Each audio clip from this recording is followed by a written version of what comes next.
Hello friends, this is Shama Fatima Rizvi signing in for my YouTube channel Stories with Shama. Today we will be talking about the story of Sudeshi Bharti, a scholar who died at the age of 90. Now she was born in Bulandshahr which is in UP.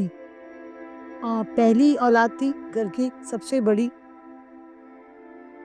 माहौल गांव का माहौल, हरे हरे खेत, बाग, fresh हवा, इस माहौल में पैदा हुई एक ब्रिलियंट बेटी जिसका नाम था सुदेशी भाटी.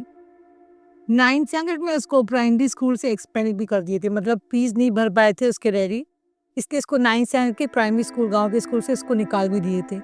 लेकिन वो हिम्मत नहीं हारी और उसने अच्छे से पढ़ाई करके आगे म्यूनसिपैलिटी स्कूल में पढ़ के उसने 98% मार्क्स 12th स्टैंडर्ड में स्कोर किया और उसको 3.8 करोड़ की स्कॉलरशिप मिली. और ये स्कॉलरशिप उसको अब्रॉड पढ़ने के लिए मिली थी. इसके कॉलेज का नाम था बैप्सन कॉलेज जो यूएस में है. वो लड़की ने बचपन से बहुत मेहनत की होगी, आप अंदाज़ा लगाइए 98 लाना परसेंटेज इन 12th स्टैंडर्ड. उसने खुद ही कहा है, मैंने उसके स्पीच सुना है, उसने स्पीच में कहा है कि मैं अपने जो एरिया में जो लोग हैं वो अपनी बेटियों को पढ़ाना नहीं चाहते क्योंकि वहाँ पे कॉरिडोर में हैरेसमेंट होते हैं, लड़कियों के लिए स्पेशली बहुत हैरेसमेंट होते हैं. आप भी you also have gone through such harassment, you know about it. तो वो बोलती है कि उसके एरिया में जो लोग थे वो अपने बेटियों को पढ़ाना नहीं चाहते. उसने हिम्मत करके बचपन ही से खूब मेहनत करके, और उसके डैडी एक ढाबा में टी सेलर थे, उसके बावजूद वो आगे बढ़ी. उसने खूब मेहनत किया और 98 परसेंटेज अपने एसएससी हायर सेकेंडरी एग्जामिनेशन में लाई. इसकी वजह से बाकी सब एनजीओज का उसके तरफ ध्यान आया और वो 3.8 करोड़ रुपीज़ लेके उसने बैप्टन कॉलेज तो यूएस में है, वहाँ पे इसने एडमिशन लिया. वो अपने एरिया की जो लड़कियां थी उनको पढ़ाती थी, घर घर जाके सबको अहमियत समझाती थी कि पढ़ाई की कितनी वैल्यू है. एक लड़की, एक वोमेन तभी इंडिपेंडेंट हो सकती है अगर वो एजुकेटेड हो. ये इम्पोर्टेंस वो उसके बहुत सारे इसने प्लेस भी किया है जो वोमेंस के बारे में बात करती है, अलग अलग एक्सपेक्ट जो वोमेंस के साथ जो प्रॉब्लम होती है उसने उसके बारे में बात भी किया है. उसकी स्टोरी इतनी इंस्पिरेशनल है क्योंकि वो एक गांव में रहने वाली, बुलंदशहर में रहने वाली लड़की इतनी ऊंचाई तक पहुंची कि वो 3.8 करोड़ की उसने स्कॉलरशिप अपनी मेहनत अपने बल पे हासिल किया. थोड़े ही दिन गुजरा था, वो थोड़ा रही थी अपने, तो लॉकडाउन लग गया बिकॉज ऑफ कोरोना वायरस. तो वो इंडिया आ गई. इंडिया आके हंसी खुशी अपनी फैमिली के साथ रही थी. घर में बहुत खुशी का माहौल था. उससे छोटे भी 5 भाई बहन थे. वो सोचती थी मैं कुछ भी करके अपने, वो सेल्फिश नहीं थी, वो सोचती थी मैं कुछ भी करूँ अपने भाई बहन नहीं बल्कि अपने एरिया के बच्चों को भी पढ़ाऊँ और उनको आगे बढ़ाऊँ. जब वो टूरिस्ट एक्सपीडिशन पे यूएस गई थी तब उसने वहाँ पे एक एनजीओ था जिसका नाम था उभरती एनजीओ जो लड़कियों के लिए काम करती है. उसने उसका एक ब्रांच इंडिया में भी खोला था जो वुमेन्स एजुकेशन पे बहुत ज़्यादा इंपॉर्टेंस दे रही थी. का बहुत मन था कि जितनी भी एरिया की गर्ल्स है, ordinary areas, state and naturally का work full India, all over India नहीं ऑल ओवर वर्ल्ड के लिए जो लड़कियों के लिए करना चाहती थी.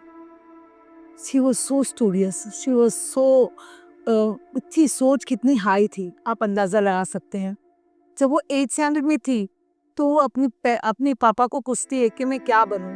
उसके डैडी बोलते हैं तुम्हारे जिस हिसाब से तुम पढ़ते हो तुम आईपीएस या एएस बन जाओ, आईएएस बन जाओ, आईपीएस या आईएएस का एग्ज़ाम दे दो और फिर तुम वो बन जाओ. फिर वो जब 9th में जाती है तो फिर वो अपना चेंज कर देती है. और 10th में जाती है तो जब वो टूर पे जाती है, जो एनजीओ का टूर होता है, तो उसको उसको लगता है कि मैं, वो बाहर जाती है तो उसको मालूम पड़ता है कि हमारे इंडिया में जो लड़कियां हैं वो कितनी पीछे हैं एजुकेशन में. तो वो चाहती है कि गर्ल्स के एजुकेशन आगे बढ़े, इसलिए वो उभरती नाम के एनजीओ इंडिया में 2016 में वो स्थापित करती है, उसकी स्थापना करती है. तो आप उसके घर का माहौल तो समझ सकते हैं, बीइंग द एल्डर डॉटर्स के ऊपर कितनी जिम्मेदारी थी. लेकिन वो सब जिम्मेदारियों को उलझाते हुए आगे बढ़ी. और जब वो इंडिया में आई तो 10 अगस्त को, लॉकडाउन जब ख़त्म हो गया, 10 अगस्त को वो अपने फैमिली वालों से, जो और भी उसके रिलेशन से, उससे मिलने जा रही थी. जो नोएडा और बुलंदशहर के बीच में जो हाईवे है, वहाँ पे वो रात में अपनी बाइक से जो उसके चाचा ड्राइव कर रहे थे। अकॉर्डिंग टू द हाउस, उनके घर के मेंबर्स ने बताया है बाकी न्यूज़ मीडिया में कि इसके चाचा, उनका बेटा और ये तीनों थे बाइक पे। अचानक से 2 लोग बाइक पे आए और उनको हैरेस करने लगे। जो बोलते हैं ना, स्पीड ड्राइव करने लगे और अचानक से अपनी बाइक आगे लेके आ गए, जिसकी वजह से उनकी बाइक गिर गई और बाइक में जो पीछे बैठी थी बच्ची है, जब जैसे ही रोड पे गिरी, ये वहीं पे इसके इंतकाल हो गया। ये जब उसके पापा को मालूम पड़ा तो सब पूरा घर ही नहीं, पूरा एरिया दुख के बादलों में छा गए। सबको इतनी तकलीफ हुई कि इतनी उभरती हुई बच्ची जो हमारी कंट्री इंडिया के लिए बहुत कुछ कर सकती थी, जैसे वो अपना पढ़ाई कंप्लीट करती, आज इस दुनिया में नहीं है। तो ये रैश ड्राइविंग जो होती है, जो वहाँ पे फाइट्स होते हैं, है ना, वो सब कभी-कभी कितने कॉन्सिक्वेंस अक्सर हम सुनते हैं कि रैश ड्राइविंग हो गई है या कुछ फाइट्स होती है आपस में, तो वो उस चीज़ों को हमको कंट्रोल करना चाहिए, गुस्से पे कंट्रोल करना चाहिए, जिसकी वजह से देखो कितनी अच्छी उभरती हुई लड़की दुनिया से चली गई। होप ये स्टोरी आपको इंस्पायर करेगी, कुछ चीज़ से सिखाएगी। अकॉर्डिंग टू पुलिस की वो जो उसका जो नाबालिग भाई है वो उस गाड़ी को चला रहा था, जो भी कंडीशन हो, चाहे वो जो फाइट तो है, रेस फाइट होती है दो रोड पे, उसका रीज़न हो या उसका भाई, दोनों रीज़न, जो भी रीज़न, लेकिन अच्छी बच्ची इस दुनिया से चली गई। उम्मीद है आपने इस स्टोरी से कुछ सीख लिया होगा और आप अपने लाइफ में इसको इम्प्लीमेंट करेंगे।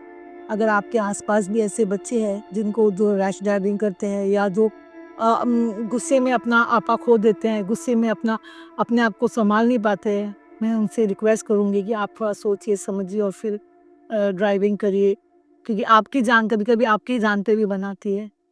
सो hope for the best. Thank you for listening to me.